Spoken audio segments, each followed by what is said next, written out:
Welcome to the What's Happening Birmingham video podcast.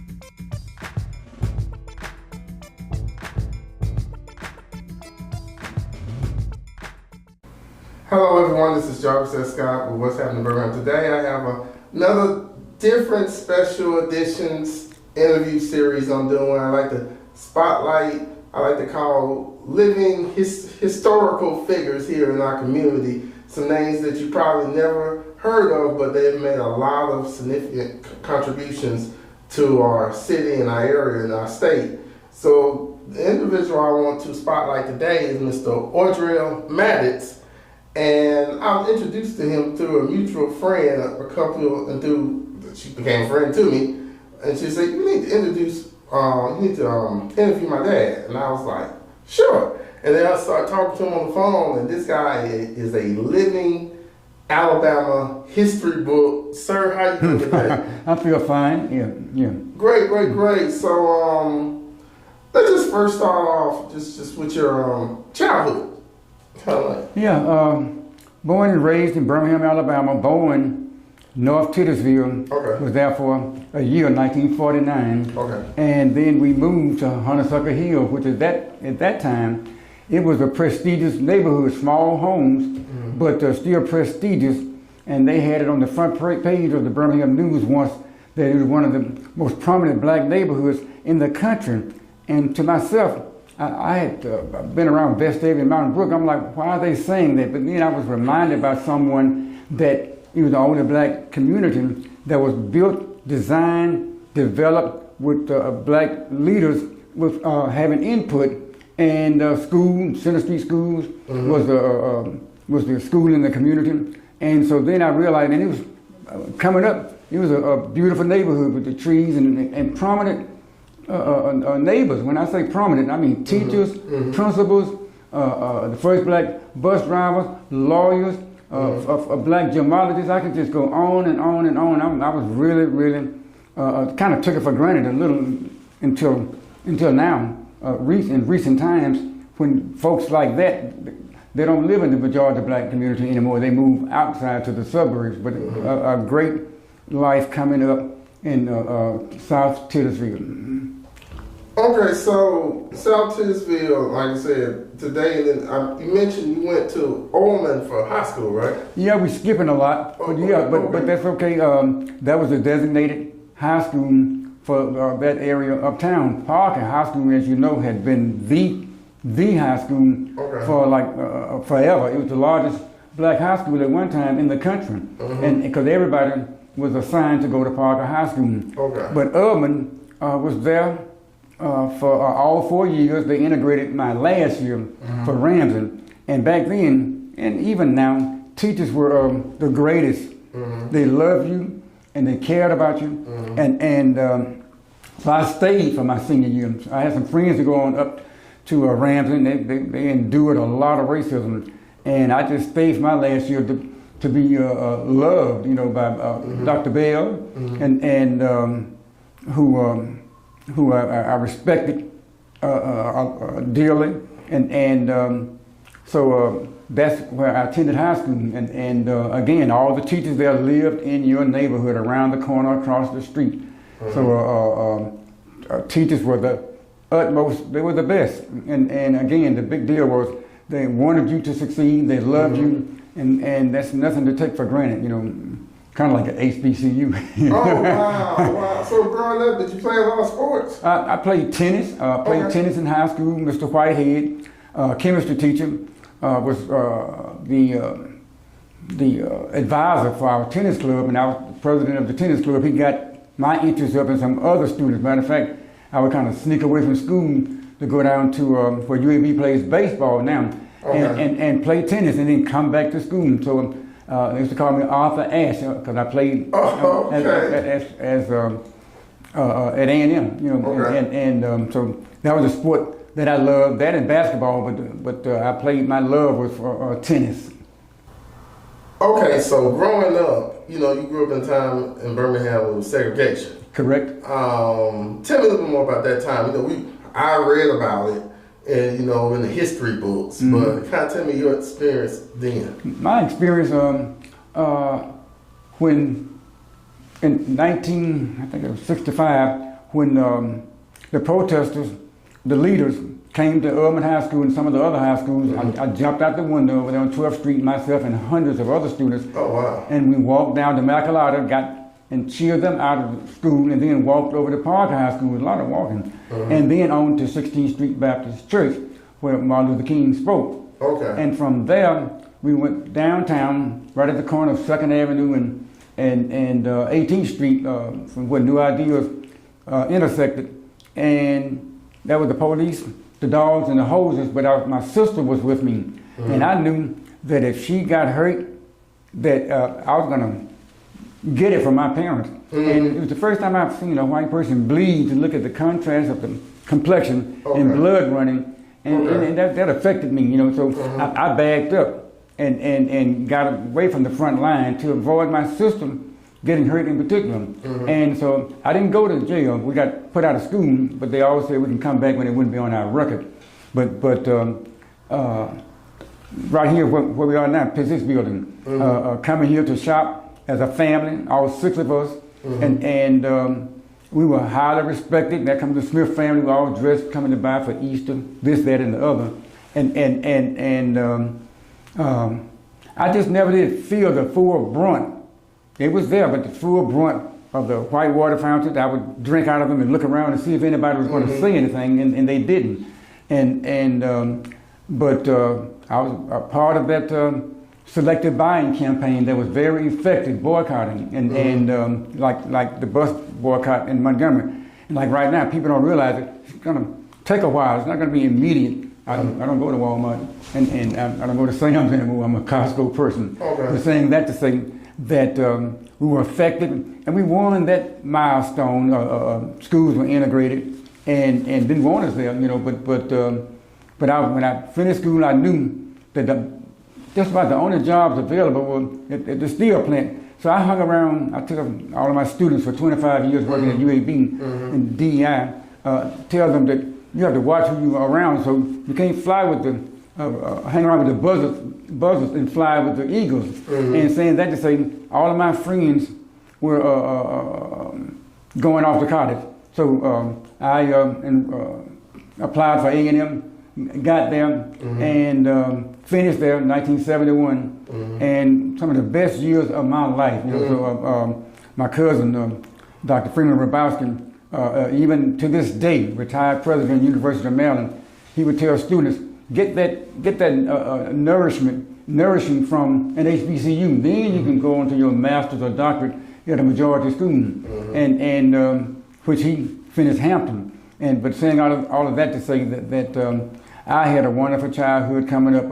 Everything was black owned. The service station, unlike now, we own all the service stations, the bakeries, Magnavox TV dealership, you name it, cleaners, everything we owned. And after integration, we don't own like we used to own. Wow. Yeah, and so I remember those days, and I was proud of that fact. I grew up as a happy child in my neighborhood. I did. And I also want to give people a story. Oldman is still there on the UAB campus. Yes, good point you bringing that up.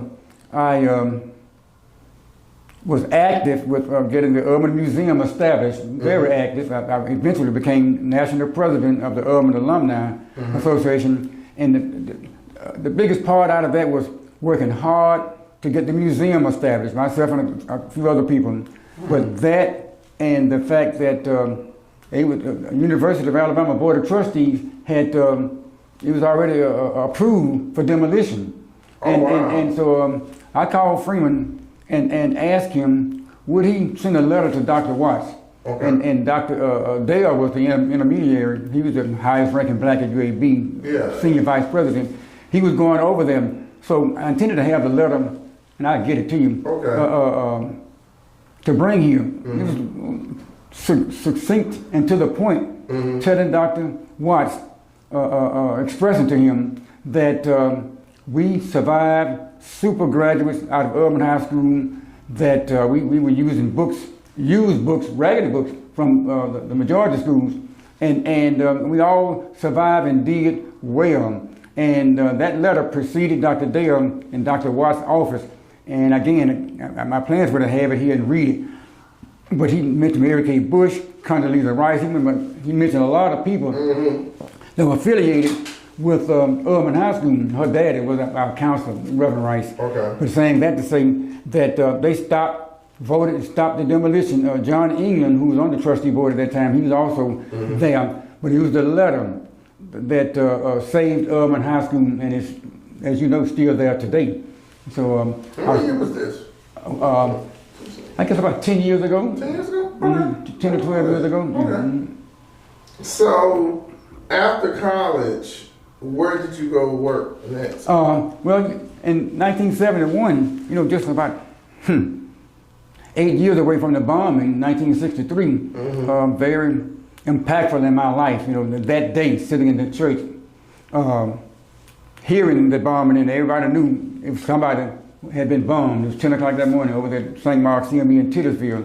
And that was a rough day, and we did some things that are unmentionable because we were so angry. And myself, Steve Osmond, Larry Cobb, some other folk, but I won't get into that, but not that many jobs, hardly any jobs, they were hiring. So I was fortunate that Dr. Ayrton, his first wife, was a relative on the Smith side, and went to him and went to 2 interviews. He was a director of the Alabama Center for Higher Education, AIC, and his tentacles reached out in the Birmingham area for recruiting for the HBCUs, and he also had a component that was recruiting in the Black Belt. I was hired and given Monroe, Marengo, Choctaw, Clark, and Wilcox County. Had an office that didn't have to pay for it, a house there in Camden in Wilcox County. And so I went to those 5 counties. I put almost 100,000 miles on my brand new Cutlass 71 convertible, driving from all those places, administering the ACT test. And when I think about it, that's a big deal to have permission to give through Ayrton to do that. So he was, as you know, first black city councilman. Well, no, not the first, but he was city councilman, and so he had a lot of clout. And so I got that job and did a lot of good. I was there to find the cream of the crop, and I was able to do that to send students to the 7 HBCUs now. There were 8. Daniel Payne is no longer a part of that.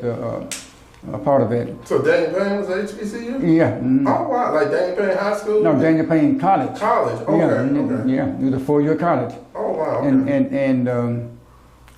But anyway, I enjoyed that experience, but I wanted to get back to the city, so I left that job and came back.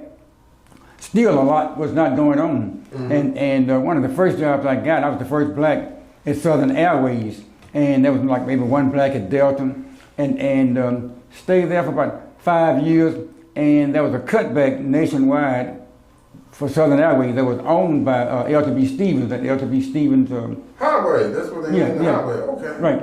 So what? LTB Stevens Highway. Yeah, right, correct. Well, the gentleman himself owned the airlines by him, solely. Okay. And based out of Atlanta, but saying that to say, I enjoyed that job. Got a chance to travel a lot with no expense, and from there. I went to Blue Cross Blue Shield as minority recruiting specialist. So I had a background, excuse me.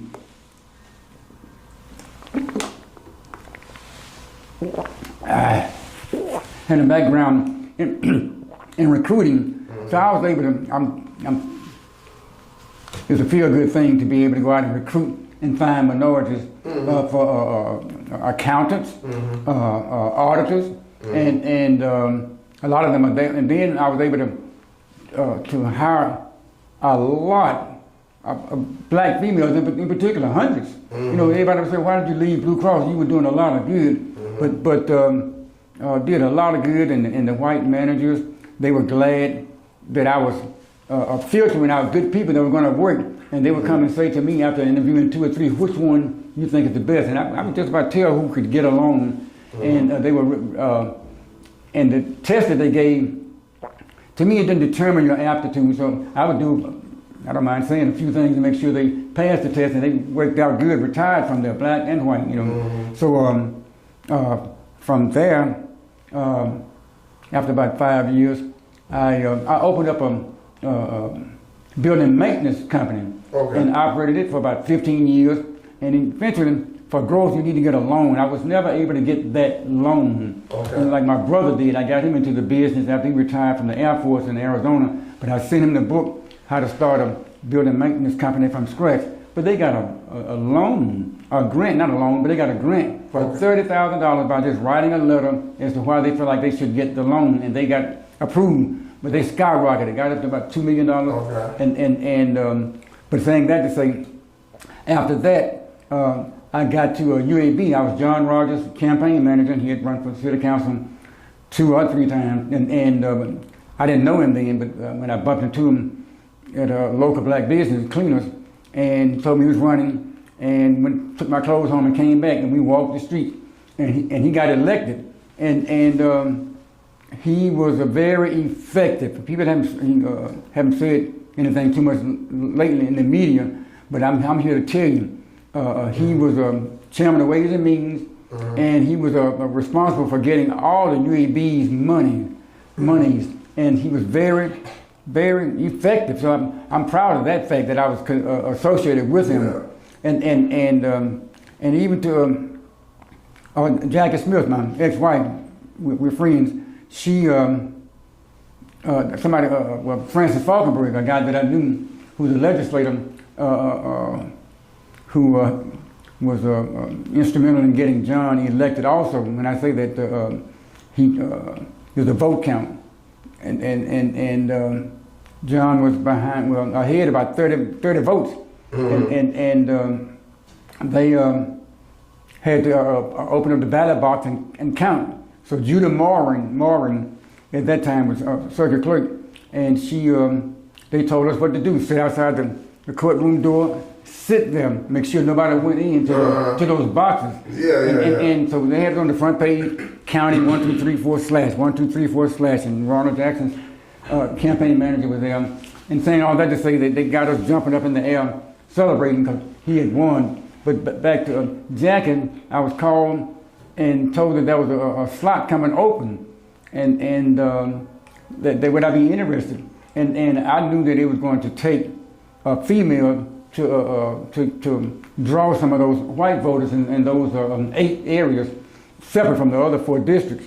And Chris McNeil and even Ayrton said, "Good luck. I don't think you're going to be able to win that." And we won, and I knew I worked at the airlines with the son of the mayor of Bessemer City, Ed Porter at that time, and some of the other folk. Anyway, saying all that to say, because of my relationship with John, I became employed at UAB, and with the Minority Business Development, and eventually was director, which is what I retired from, director of the Jefferson County Youth Transportation Program, which we secured for 25 years, level funding, $250,000 for 25 years to do you can ask any of the teachers in the Birmingham school system all the good that we did. We came in and delivered life skills.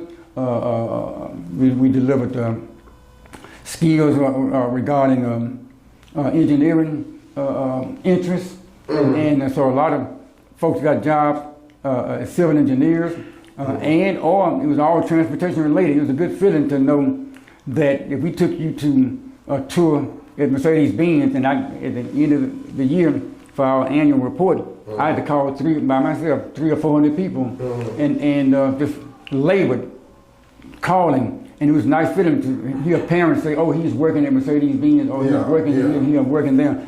So an enormous amount of good was done. So, and matter of fact, there was an article did from a UAB media outlet that said that a gem, G-E-M, a gem hidden within plain sight. Folks came to our program and have doctorate degrees now. So when I bump into teachers, they want to know what happened to the program. Can you come back?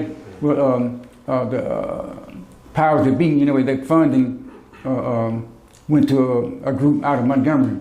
And so right now, periodically I work with some mentoring. I go and speak to a group, Upward Bound, out at Lawson State, and that was one of our outlets in the summer. We service their students, and we would go for 6 weeks, and take them on field trips, take them to fabulous dinners at the end of 6 weeks.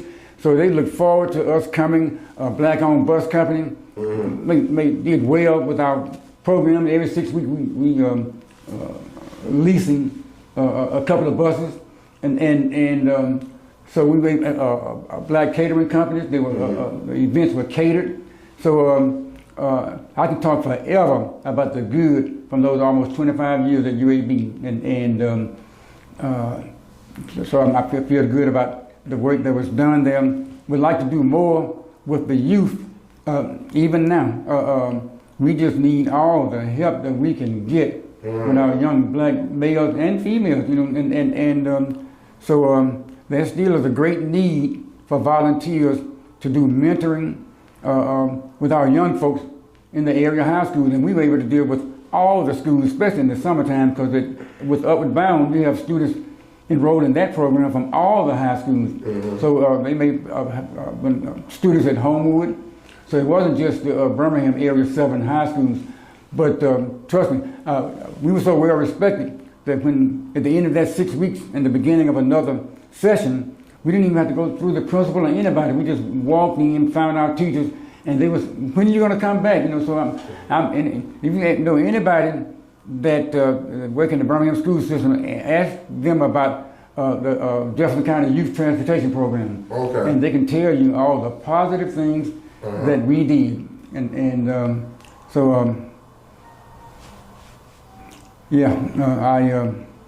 I enjoyed my job at UAB. My favorite part of my career starting when I came out of A&M in 1971. Out of all the jobs, that was my one that I felt that I had a major hand in contributing to our young students. Well, before we had started, you told me an interesting story, and I said, well, tell it on tape. Can you tell me the story about how, what you can tell, let me put it that way, what you can tell about how you said you worked with John Rogers about the Sunday. There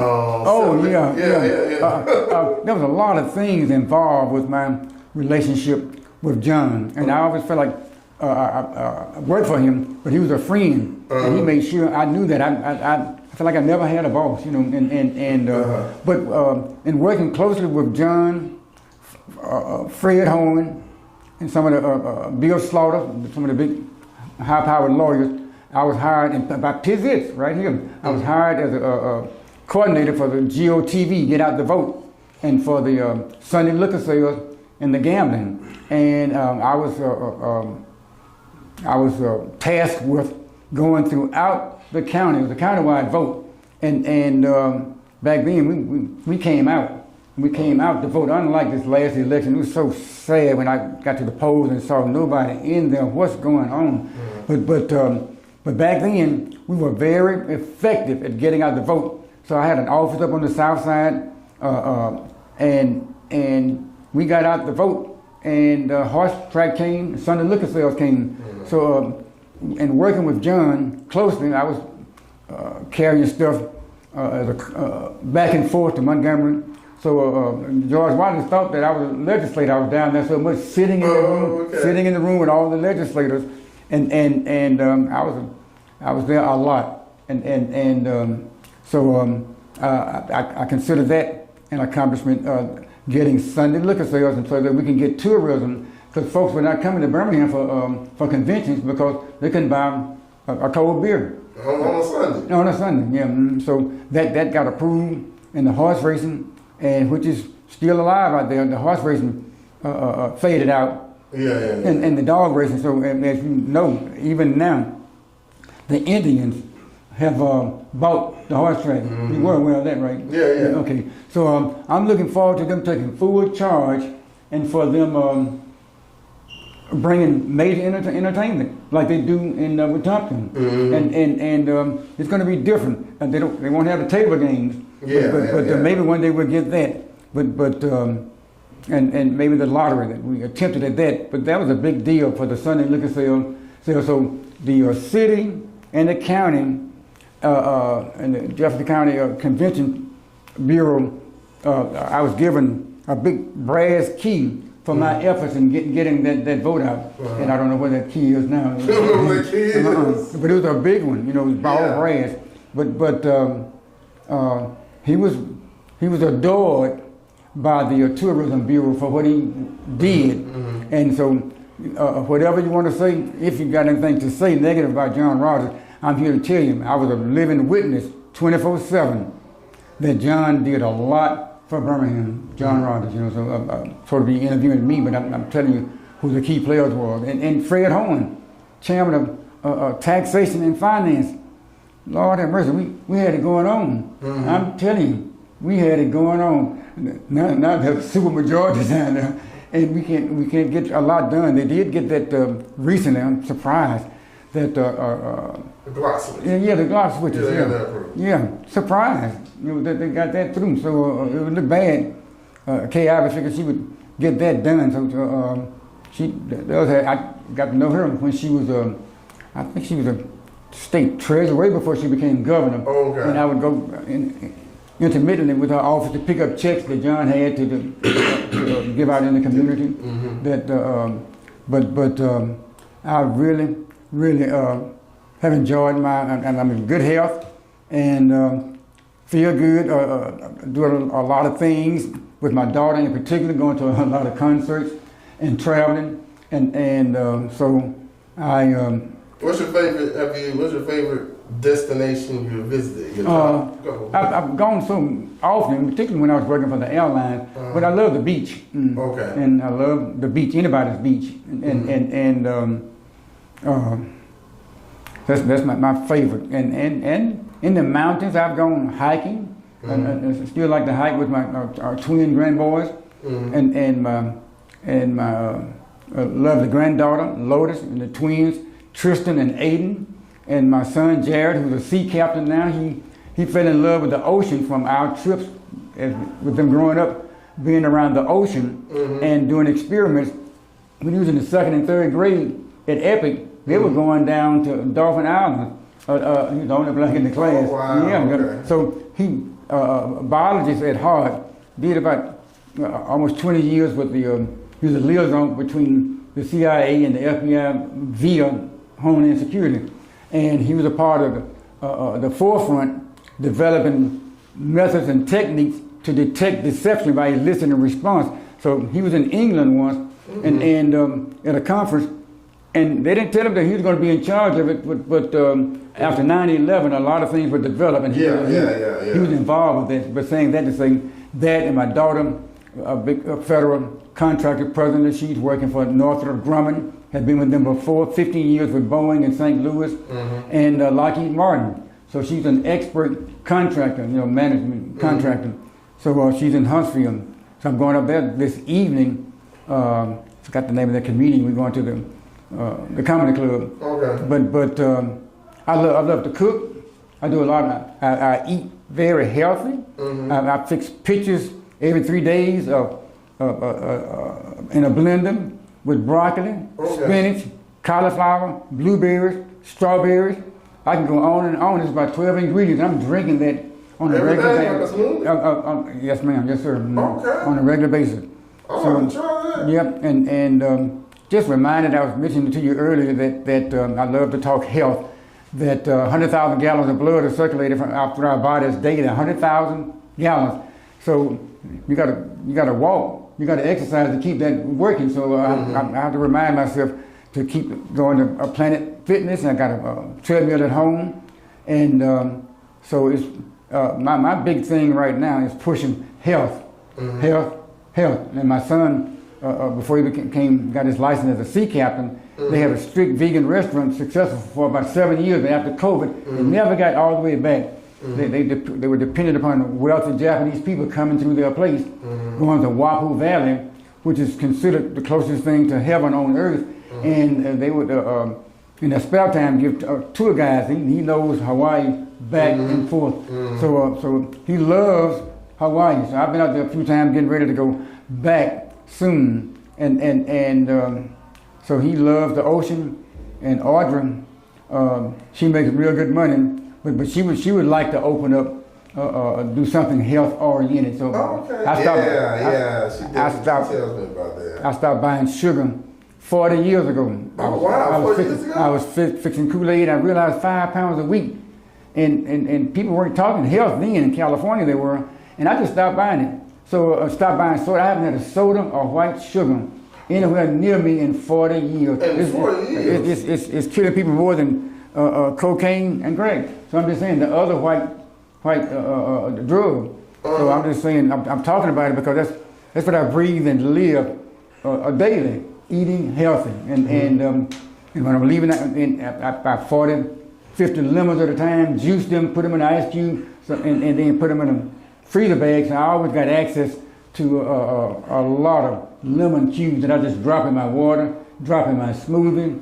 So it's a big deal. And I'm going on 80 years old. Now, ladies won't. You do not look like, he does not look like somebody that's about to be 80 years old. Listen, ladies, they're not going to push it. I'm pushing it. You know, that I'm not 80, but if it's 7:30, that's going on 8 o'clock. You know, okay. that's the way I look at it. You know, and so I'm thank God that I have the discipline to eat right. You are what you eat. Yeah, no question about it. You are what you eat. Yeah, that definitely is true. Mm-hmm. Well, I want to thank you for sitting down today. Yes, sir. You know, just kind of give me a good. I know, like when we came in here, I bet you can give me a lot of stories just coming in this building. Yes, sir. This building, yeah, a lot and everything. But yeah, if you all ever want to get this guy for a speaker, if they ever want to get you?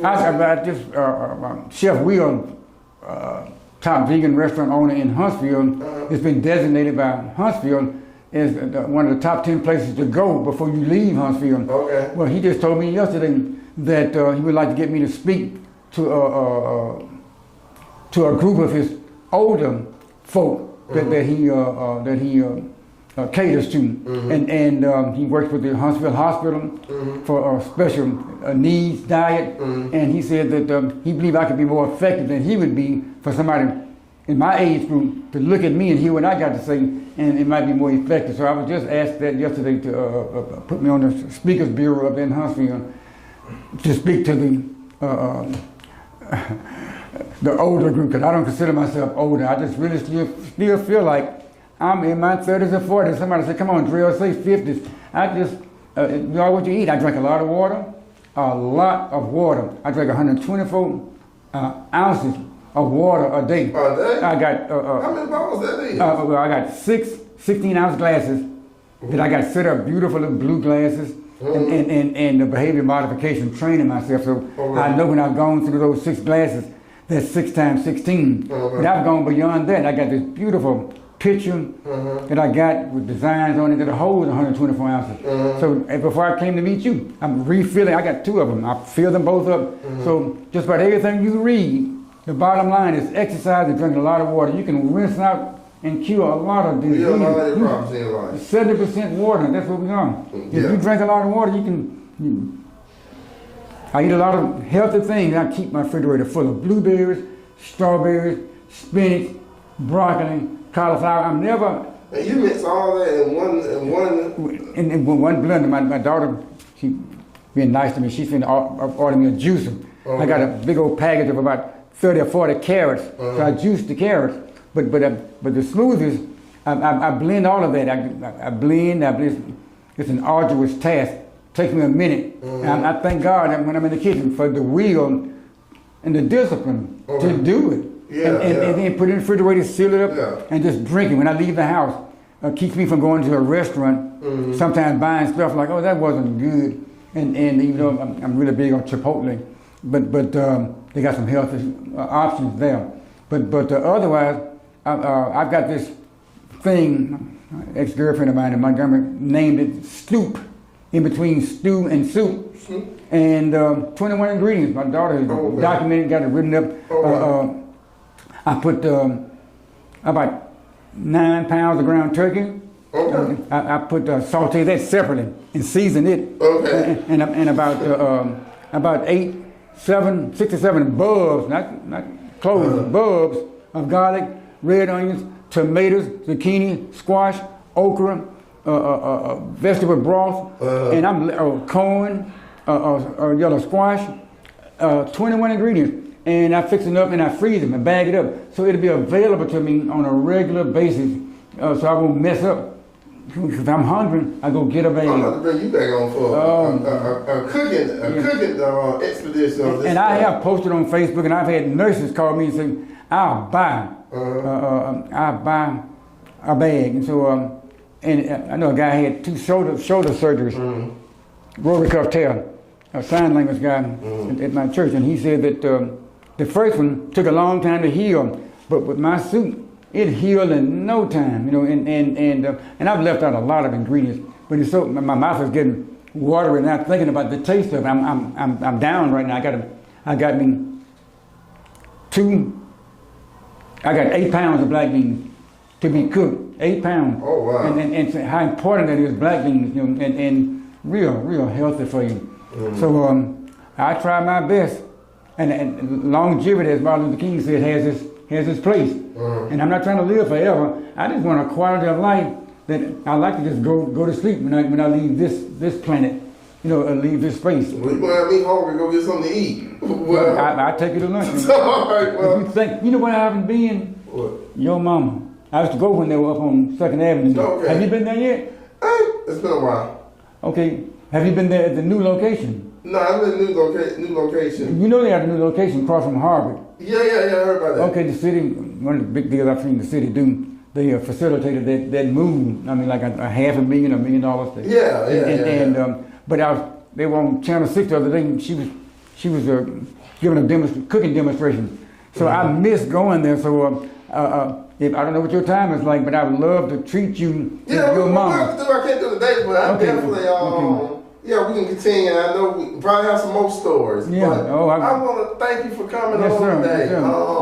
And just giving us, because like I always say, you read about different people in the history books, but sometimes it's people around you every day.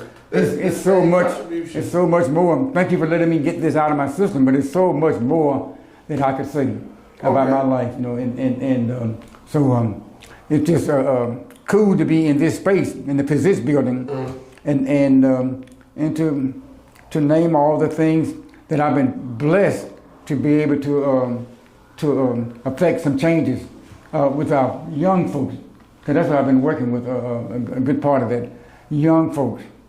Well, I think your work is not done. You still got a while to go. Yeah. But thank you all for watching this interview. Please check out what'shappeningBirmingham.com for more interviews. Don't forget to subscribe to the YouTube channel.